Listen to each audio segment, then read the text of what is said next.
क्या हबको नेक्स्ट साज़गार बन सकता है? इसके साथ साथ हबको के हर बिजनेस को आपको डिटेल में एक्सप्लेन करेंगे। हबको की फेयर वैल्यू क्या है ये भी आपको बताएंगे। और क्या ये कंपनी पिछले 20 सालों की तरह अगले 10 सालों में भी अमेजिंग रिटर्न्स दे सकती है अपने शेयर होल्डर्स को, ये भी डिस्कस करेंगे। टेंटेटिव फेयर वैल्यू किस तरीके से एस्टिमेट करते हैं, इसका मेथड आप अपनी स्क्रीन पे देख सकते हैं।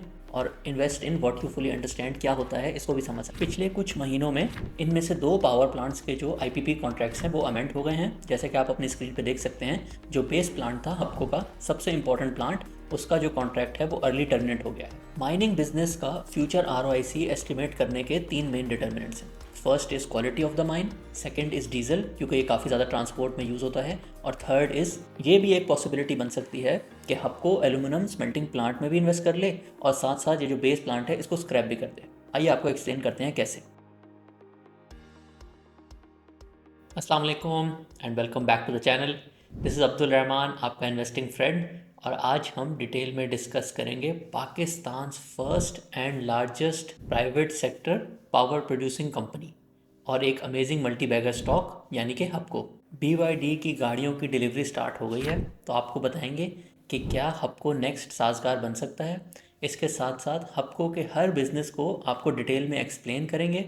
हबको की फेयर वैल्यू क्या है ये भी आपको बताएंगे। और क्या ये कंपनी पिछले 20 सालों की तरह अगले 10 सालों में भी अमेजिंग रिटर्न्स दे सकती है अपने शेयर होल्डर्स को, ये भी डिस्कस करेंगे। सबसे पहले डिस्कस करेंगे हबको का पावर सेक्टर बिजनेस, फिर BYD का क्या पोटेंशियल है ये भी आपको एक्सप्लेन करेंगे, और फिर जो कंपनी के फ्यूचर प्लान्स हैं of different projects including EV charging stations, aluminium smelter और लिथियम माइनिंग, वो सब भी आपको एक्सप्लेन करेंगे ताकि आप भी invest in what you fully understand कर सकें। लास्ट वीडियो के विनर की अनाउंसमेंट भी करेंगे और आज भी आपको मौका मिलेगा to win ₹5000 cash prize. Power sector से स्टार्ट करते हैं और आप अपनी स्क्रीन पे देख सकते हैं ये पूरी लिस्ट हबको जिन जिन पावर प्लांट्स को ओन करती है। और आज से कुछ महीने पहले तक हर पावर प्लांट को एनुअल बेसिस पे कैपेसिटी पोर्शन में जो प्रॉफिट पोर्शन होता था वो कितना मिलता था वो भी आप अपनी स्क्रीन पे देख सकते हैं। पिछले कुछ महीनों में इनमें से 2 पावर प्लांट्स के जो आईपीपी कॉन्ट्रैक्ट्स हैं वो अमेंड हो गए हैं, जैसे कि आप अपनी स्क्रीन पे देख सकते हैं। जो बेस प्लांट था हबको का सबसे इंपॉर्टेंट प्लांट, उसका जो कॉन्ट्रैक्ट है वो अर्ली टर्मिनेट हो गया है और इस प्लांट को हर साल तकरीबन 25 बिलियन रुपीज़ मिलते थे। और कुछ ही दिन पहले 230 मेगावाट का जो नारोवाल पावर प्लांट था उसका भी जो कॉन्ट्रैक्ट है वो अमेंड हो गया है और अब ये टेक एंड पे बेसिस पे चले गए हैं। क्योंकि नारोवाल एक furnace oil based power plant है, ये थोड़ी सी महंगी बिजली बनाता है, इस वजह से जब आप टेक एंड पे इसको लेकर जाएंगे तो बहुत ज़्यादा यूनिट्स कंज्यूम होने के चांसेस कम हो जाते हैं और इसकी वजह से इसकी भी अर्निंग पावर जो है वो काफ़ी ज़्यादा अफेक्ट हो गई है। जब गवर्नमेंट ऑफ पाकिस्तान सिर्फ 35% कैपेसिटी पेमेंट देगी सो उससे फिर जो प्लांट को मेंटेन करने के चार्जेस होते हैं वही एक तरह से कवर होते हैं, तो इस प्लांट की भी अर्निंग पावर काफ़ी ज़्यादा अफेक्ट हो गई है आफ्टर दिस अमेंडमेंट। इन दोनों के अलावा हबको के जितने भी पावर प्लांट्स हैं वो सस्ती बिजली बनाते हैं और ऑल बट वन जो हैं वो CPEC प्रोजेक्ट्स के अंदर आते हैं। और इसमें गवर्नमेंट ऑफ पाकिस्तान की जो आजकल बिजली सस्ती करने की स्ट्रेटेजी है उसमें जो CPEC के पावर प्लांट्स हैं उसमें गवर्नमेंट का टारगेट है कि इनके साथ डेट रिस्ट्रक्चरिंग करी जाए। डेट रिस्ट्रक्चरिंग करने से जब आप डेट को प्रोलॉन्ग कर देते हैं तो बिजली की कॉस्ट कम हो जाती है, लेकिन जो पावर प्लांट का एनुअल प्रॉफिट होता है उस पर कोई इम्पैक्ट नहीं आता। सो आफ्टर दीज अमेंडमेंट्स अब जो हबको के डिफरेंट पावर प्लांट्स हैं उनकी एनुअल अर्निंग पावर तकरीबन $100 मिलियन बन गई है, यानी कि 28 बिलियन रुपीज़ पर ईयर। और ये जो रिमेनिंग पावर प्लांट्स हैं इसमें रीनिगोशिएशन के चांसेस काफ़ी ज़्यादा कम है। सो अगर आपने पावर बिजनेस को वैल्यू करना हो, क्योंकि इसमें थोड़ी बहुत सर्कुलर रेट चलती रहती है, तो आप 5P रेशो अगर इनको देंगे तो इनकी वैल्यू तकरीबन ₹140 बिलियन बन जाती है। आइए अब आपको एक इंटरेस्टिंग फैक्ट बताते हैं। क्योंकि ये जो बेस प्लांट है इसका कॉन्ट्रैक्ट जो है टर्मिनेट हो गया है, तो अब ये कंपनी जब भी डिविडेंड पे करेगी तो इस पर 15% टैक्स अप्लाई होगा। 7.5% टैक्स जो पहले अप्लाई होता था अब क्योंकि कॉन्ट्रैक्ट टर्मिनेट हो गया है so that is no longer applicable. So ये देखना होगा कि इस दफ़ा जो डिविडेंड अनाउंस हुआ है ये उस पर एप्लीकेबल होगा या फिर नेक्स्ट डिविडेंड से 15% टैक्स जो है वो अप्लाई होगा। हमारे हिसाब से क्योंकि ये कॉन्ट्रैक्ट 1 नवंबर को ही टर्मिनेट हो गया था तो इस दफ़ा भी जो डिविडेंड अनाउंसमेंट हुई है उस पर 15% टैक्स अप्लाई होगा। अब बात करते हैं BYD की और बताते हैं आपको कि क्या BYD हबको को नेक्स्ट साजगार बना सकता है कि नहीं। आप सबको पता ही होगा about BYD's global dominance in EVs, और अगर पाकिस्तान में जो EV पॉलिसी आ रही है वो अगर गवर्नमेंट ने अप्रूव कर दी जिसमें EVs और PHEVs पे बहुत कम ड्यूटीज़ भी हैं और सेल टैक्स भी 1% है, तो काफ़ी ज़्यादा चांसेस हैं एटलीस्ट जो PHEVs हैं वो अर्ली ईयर्स में उनकी सेल जो है पाकिस्तान में बहुत ज़्यादा बढ़ जाए। और बहुत ज़्यादा चांसेस हैं कि BYD जो है वही पाकिस्तान की नंबर 1 PHEV और EV कंपनी बनेगी, क्योंकि ग्लोबली ये सबसे ज़्यादा स्ट्रॉन्ग है। और जैसे कि हमने आपको प्रीवियस वीडियोस में भी एक्सप्लेन किया है कि ऑटो सेक्टर में क्यों के नेगेटिव कैश साइकिल होता है, यानी कि कस्टमर्स गाड़ी की जो पेमेंट है वो एडवांस में करते हैं, इस वजह से इस इंडस्ट्री का ROIC बहुत हाई होता है, स्पेशली अगर आपकी सेल्स अच्छी होने लग जाए। BYD प्रोजेक्ट में तकरीबन $150 मिलियन की इन्वेस्टमेंट होगी। और आपने इस प्रोजेक्ट का पोटेंशियल समझने के लिए दो इंपॉर्टेंट चीज़ें समझनी है। फर्स्ट ये कि अभी तक का ट्रैक रिकॉर्ड हमें ये शो करता है कि जो चाइनीज़ CKD किट्स हैं, यानी कि इम्पोर्टेड पार्ट्स जिससे गाड़ी असेंबल होती है, वो जैपनीज़ और कोरियन मैन्युफैक्चर से काफ़ी ज़्यादा सस्ती हैं। ये आपको डबल एडवांटेज देता है। आप अपनी सेम गाड़ी एक कम प्राइस पे लॉन्च कर सकते हैं, या फिर आप सिमिलर प्राइस पे एक बहुत बेहतर गाड़ी जिसके फीचर्स काफ़ी ज़्यादा होते हैं कंपेयर टू योर कंपेटिटर्स, तो आप उसको भी लॉन्च कर सकते हैं। इसके साथ साथ जब आप गवर्नमेंट ऑफ पाकिस्तान की EV पॉलिसी को कंबाइन करेंगे, जिसमें सेल टैक्स और ड्यूटीज़ काफ़ी ज़्यादा कम हैं, तो ये गाड़ियाँ बहुत ही अच्छी प्राइस पे कस्टमर्स तक पहुँच सकती हैं, जिससे सेल भी काफ़ी ज़्यादा बढ़ेगी और प्रॉफिट पर कार जो है वो भी काफ़ी हाई होने के चांसेस हैं। इसके अलावा ये प्रोजेक्ट जो है ये SEZ में लोकेटेड है, तो 10 साल तक इसको 40% इनकम टैक्स भी नहीं देना होगा। मिड 2026 से ये प्लांट जो है ऑपरेशनल हो जाएगा। और अगर हम आपसे रफ नंबर्स शेयर करें, हर साल अगर ये कंपनी तकरीबन 15,000 गाड़ियाँ बेचती है, तो इसका प्रॉफिट अप्रॉक्सीमेटली 20 बिलियन रुपीज़ हो सकता है, यानी कि 50% ROIC। और अगर ये गाड़ियाँ 25,000 या 30,000 पर ईयर तक चली गई, तो फिर 100% ROIC। एक और इम्पॉर्टेंट एस्पेक्ट जो आपके माइंड में आ रहा होगा वो ये है कि अभी तक जितने पाकिस्तान में ऑटो असेंबलिंग प्लांट्स लगे हैं, स्पेशली चाइनीज़ मैन्युफैक्चरर्स के, उनकी कॉस्ट काफ़ी ज़्यादा कम है। साज़गार ने 24,000 कैपेसिटी का प्लांट तकरीबन सिर्फ 2 अरब रुपए में लगा लिया था। सो BYD का जो असेंबलिंग प्लांट है, एक तो उसकी कैपेसिटी थोड़ी सी ज़्यादा है, उसके साथ साथ अगर किसी भी प्लांट की कॉस्ट ज़्यादा होती है तो उसमें लोकलाइजेशन का पोटेंशियल ज़्यादा होता है, यानी कि वो सिर्फ गाड़ी को असेंबल करने के बजाय कुछ पार्ट्स की मैन्युफैक्चरिंग भी लोकली करने का प्लान करता है। और इस चीज़ की ग्लोबल इंपॉर्टेंस भी है।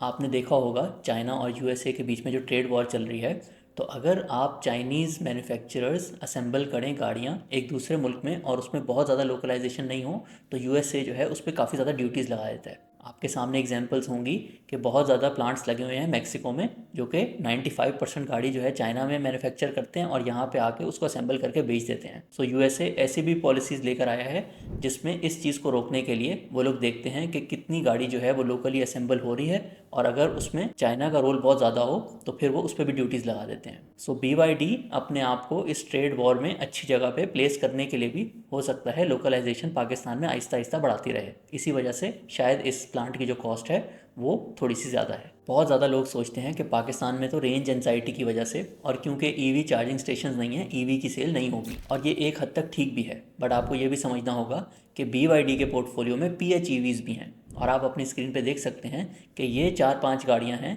जो कि बहुत ज़्यादा पोटेंशियल रखती हैं और पाकिस्तान में सक्सेसफुल होने की, जिसमें कि ऑलरेडी लॉन्च्ड BYD एटो, सी लायन और सील भी मौजूद हैं। BYD एटो और सील जो है उसकी डिलीवरी स्टार्ट हो गई हैं, और कंपनी जो है फर्स्ट 1000 EVs पे फ्री होम चार्जर भी दे रही है अपने कस्टमर्स को। सो जैसे कि आपने देखा, इस प्रोजेक्ट का ROIC तो काफ़ी हाई है, स्पेशली अगर EV पॉलिसी जो है वो अप्रूव हो जाए। अगर BYD तकरीबन साल में 25,000 गाड़ियाँ सेल कर दे, तो हर साल ये तकरीबन 30 बिलियन रुपीज़ भी कमा सकते हैं। और अगर आप इस पर 10p रेशो अप्लाई करें तो ऑलमोस्ट 300 बिलियन रुपीज़ की वैल्यू एडिशन है। बट साथ साथ आपको ये भी समझना होगा कि हबको इस प्रोजेक्ट को सिर्फ 50% ओन करता है, यानी कि अगर ये प्रोजेक्ट बहुत सक्सेसफुल भी हो जाता है तो भी अगले 2-3 सालों में जो हबको में वैल्यू एडिशन होगी वो मैक्सिमम रुपीज़ 150 बिलियन रुपीज़ होगी। और आज भी हबको का जो मार्केट कैप है वो 150 बिलियन से भी ज़्यादा है। सो बिकॉज BYD जो है वो हबको कंपनी का एक स्मॉल पार्ट है, तो अगर उसमें बहुत अमेजिंग वेल्थ क्रिएशन हो भी जाएगी तो हबको शेयर होल्डर्स को शायद साज़गार की तरह 10 to 20x रिटर्न्स ना मिलें। हाँ, 2 to 3x रिटर्न्स जो हैं वो बिल्कुल पॉसिबल हैं। BYD के सक्सेस को अगर फ्यूचर में थोड़ा सा क्वालिटेटिवली सोचें तो शायद सिर्फ एक ही चीज़ है जो कि इसके सक्सेस को रोक सकती है, और वो है कि अगर IMF पाकिस्तान की EV पॉलिसी जो है उसको अप्रूव ना करे, क्योंकि इसमें रिड्यूस्ड ड्यूटीज़ और रिड्यूस सेल टैक्स इंक्लूडेड है। इस चीज़ के लिए पाकिस्तान को IMF से अप्रूवल चाहिए होता है कि अगर आपने कोई भी टैक्स एग्जम्पशन देनी है। सो अगर पाकिस्तान को ये IMF से अप्रूवल नहीं मिला और इन गाड़ियों पे 25% सेल टैक्स अप्लाई हुआ, तो फिर इनकी प्राइस बहुत ऊपर चली जाती है, और फिर लोग जो हैं उसके लिए इतनी ज़्यादा प्रीमियम पे नहीं करते। रैपिड अडॉप्शन के लिए ये ज़रूरी है कि जो ईवीज़ और PHEVs हैं उनकी जो प्राइस है वो सिमिलर हो जो कि एक नॉर्मल गाड़ी की होती है, और जो रनिंग कॉस्ट ईवीज़ की काफ़ी ज़्यादा कम होती है कंपेयर टू पेट्रोल कार्स, वो फिर कस्टमर्स को अट्रैक्ट करेगी। ईवीज़ और PHEVs की अडॉप्शन से पाकिस्तान को बहुत ज़्यादा फ़ायदा है। पाकिस्तान का सबसे बड़ा इम्पोर्ट बिल जो है वो ऑयल इम्पोर्ट से आता है, और इससे जब ऑयल इम्पोर्ट कम होगा तो फिर पाकिस्तान को इसका काफ़ी ज़्यादा फ़ायदा हो सकता है। बट ये चीज़ पाकिस्तान ने IMF को एक्सप्लेन करनी है कि आज अगर हम थोड़ी सी ड्यूटी रिलैक्सेशन दे भी रहे हैं तो उससे जो हमारी ओवरऑल मैक्रो इकोनॉमिक्स हैं उसमें हमें कितना फ़ायदा होगा। और आजकल ग्लोबल इंस्टीट्यूशन जो हैं वो ग्रीन टेक्नोलॉजी को काफ़ी ज़्यादा प्रमोट कर रहे हैं, तो ज़्यादातर चांसेस हैं कि IMF से ये अप्रूवल मिल जाएगा। लेकिन फिर भी अगर इसमें कोई हिकअप आए तो आपको ये पता होना चाहिए कि अगर सेल टैक्स 25% पर गया तो फिर जो ईवीज़ की अडॉप्शन है उसमें प्रॉब्लम आ सकती है। अब आ जाते हैं third most important business of Hubco, और ये एक कॉम्बिनेशन है ऑफ एन एग्जिस्टिंग प्लांट और एक फ्यूचर का प्रोजेक्ट, यानी कि हबको का बेस प्लांट जिसका कॉन्ट्रैक्ट एक्सपायर हो गया है, और जो आजकल कंपनी जिस चीज़ पे काम कर रही है वो है एल्यूमिनियम स्मेल्टिंग प्लांट लगाने का पाकिस्तान में। आइए इसका जो लिंकेज है वो आपको एक्सप्लेन करते हैं। IPPs के साथ जो रीसेंट निगोशिएशन हुई है उसके अंदर एक बड़ी इंपॉर्टेंट चीज़ थी, वो ये थी कि गवर्नमेंट ऑफ पाकिस्तान ने इनको कहा कि आज आप ये जो कॉन्ट्रैक्ट्स हैं इनको टर्मिनेट कर दें, हम बहुत ही जल्दी मैक्सिमम 1 से 2 साल में व्हीलिंग जो है वो अलाउ कर देंगे। व्हीलिंग का मतलब होता है कि आप अपने पावर प्लांट के थ्रू किसी भी कस्टमर को डायरेक्टली जो है बिजली बेच सकते हैं। सो ये जो हबको का बेस प्लांट है ये जो है कोल पे कन्वर्ट हो सकता है, और क्योंकि इसके पास ऑलरेडी काफ़ी ज़्यादा मशीनरी अवेलेबल है, इसको अगर आप कोल पे कन्वर्ट करेंगे तो उसकी जो कॉस्ट है वो 50% होगी तकरीबन, कि अगर आप एक नया कोयले का पावर प्लांट लगाएं ऑफ सिमिलर साइज़। सो अगर ये व्हीलिंग जो है ये गवर्नमेंट ऑफ पाकिस्तान लेकर आ गई तो फिर मोस्ट प्रॉब्ली ये कंपनी जो है अपने बेस प्लांट को कोल पे कन्वर्ट कर देगी, और इससे जो सस्ती बिजली बन रही होगी वो फिर इंडस्ट्रीज़ को देगी। इसमें एक और इम्पॉर्टेंट चीज़ ये है कि जो हबको का बेस पावर प्लांट है तकरीबन 1300 मेगावाट का, वो अगर फुल कैपेसिटी पे चले तो हर साल तकरीबन 10 अरब यूनिट्स बना लेता है। तो इवन जो कराची की इंडस्ट्री है वो कंबाइंड इतनी इलेक्ट्रिसिटी यूज़ करती है।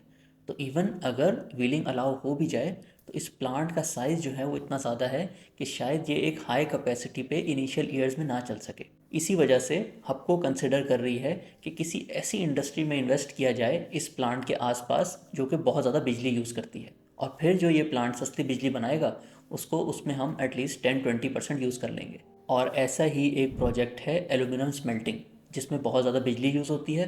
तो इसी वजह से ये जो दो प्रोजेक्ट्स हैं इनका आपस में लिंकेज है। हबको की मैनेजमेंट जो है जो ग्लोबल एल्यूमिनियम जाइंट्स हैं उनके साथ जो है बातचीत कर रही है, और आपने अगले कुछ महीनों में देखना होगा कि बोथ व्हीलिंग पे क्या डेवलपमेंट होती है और ये जो एल्यूमिनियम स्मेल्टिंग प्लांट इसका जो प्लान है इस पे क्या डेवलपमेंट होती है। सो ये हो गया first option for the base plant. Second option ये है कि अब क्योंकि ये प्लांट और ये जो ज़मीन है ये हबको की ओनरशिप है, तो कंपनी जो है इस पावर प्लांट को स्क्रैप कर दे।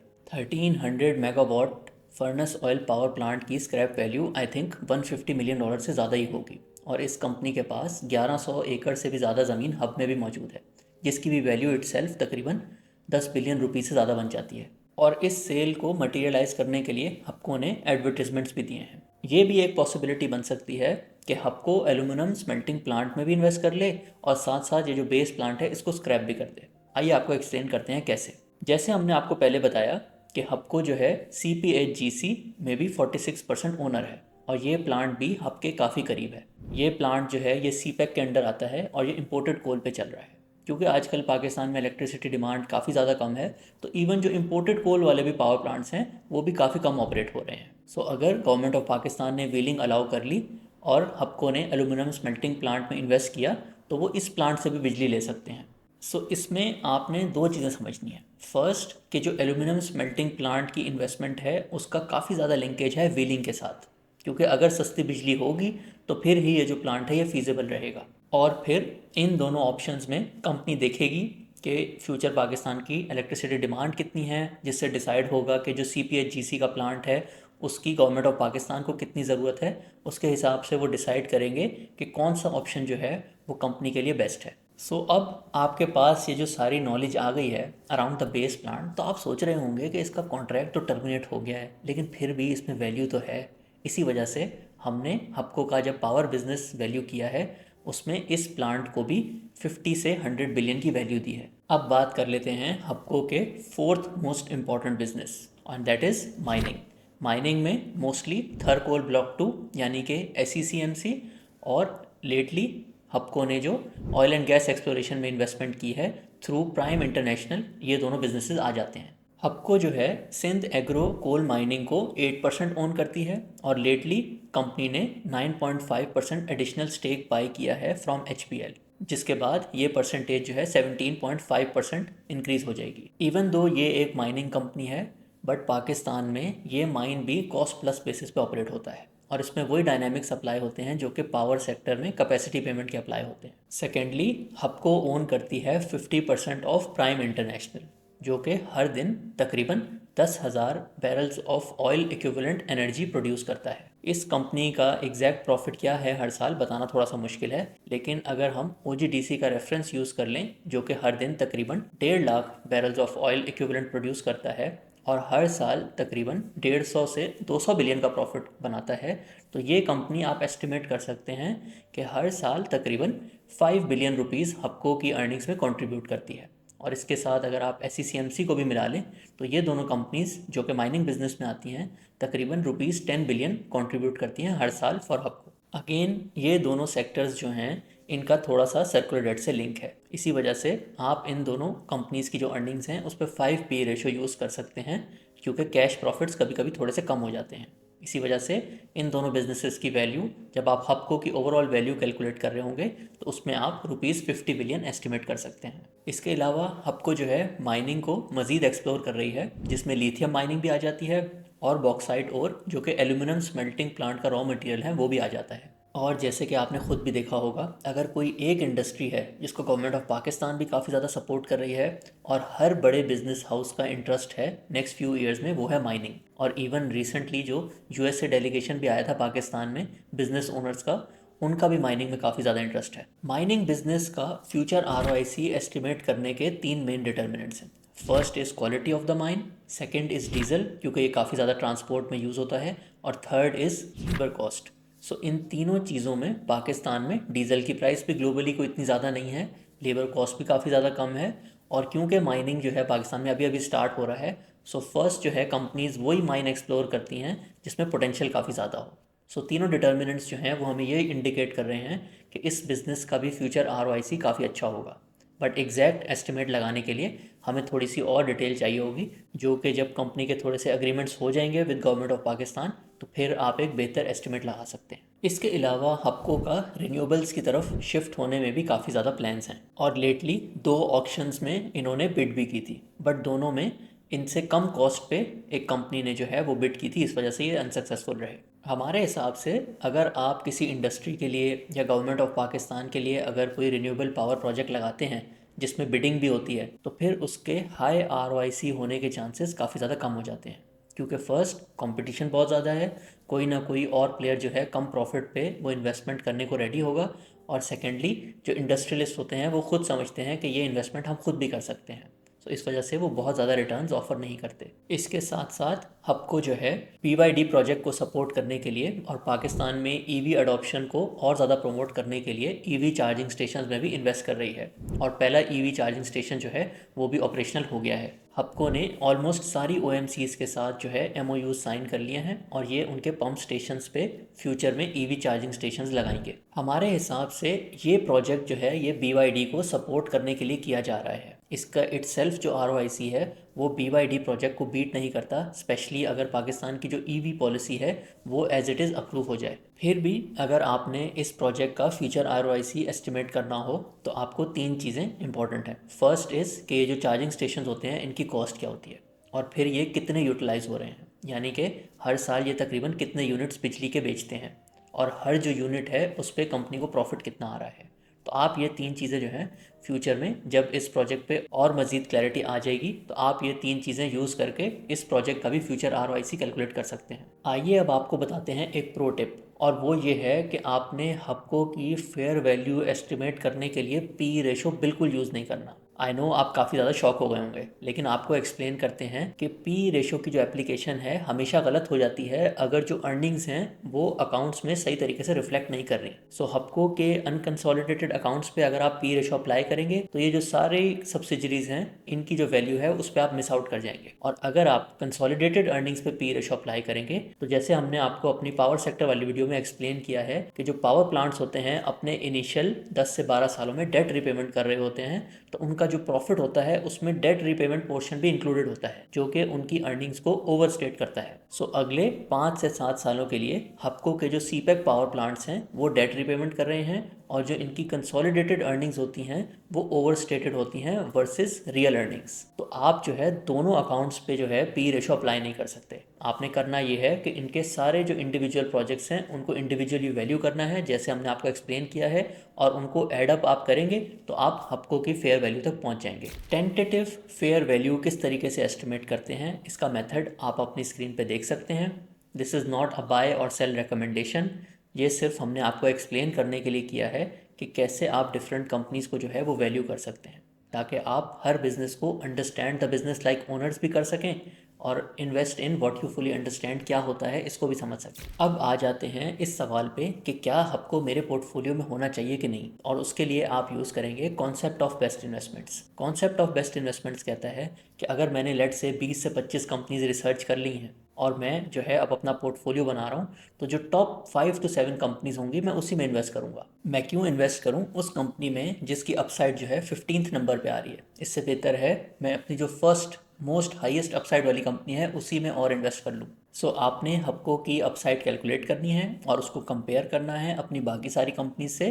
अगर इसकी अपसाइड जो है बाकी कंपनी से कम है तो फिर ये आपके पोर्टफोलियो में नहीं होनी चाहिए। सो आज हमने आपको हपको के सारे बिजनेसेस डिटेल में एक्सप्लेन किए, both like an owner as well as a minority shareholder with equal partners. अगर आप भी ये सब सीखना चाहते हैं for every company every sector in easy stepwise approach, pre register for our next investing master class. और अगर आप चाहते हैं कि हम आपको आपकी वेल्थ क्रिएशन जर्नी पे एडवाइस करें, so have a look at our advisory services on our website. अस्सलाम वालेकुम everyone, this is Abdul Rahman, आपका investing friend, and the wait is finally over.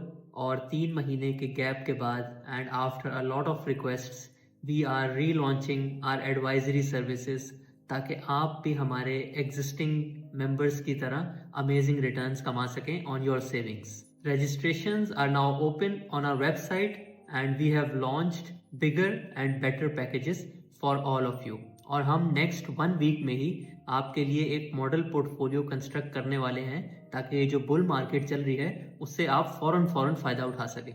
जैसे कि आपने ऑलरेडी सुना होगा कि PSX has been the best asset class globally in the last few months. पिछले 5 महीने में PSX के इंडेक्स ने 24% रिटर्न दिया है। But we have something even better for you. हमारे मेंबर्स ने इन्हीं लास्ट 5 मंथ्स में 33% रिटर्न कमाया है, यानी कि इंडेक्स के रिटर्न से भी 9% ज़्यादा।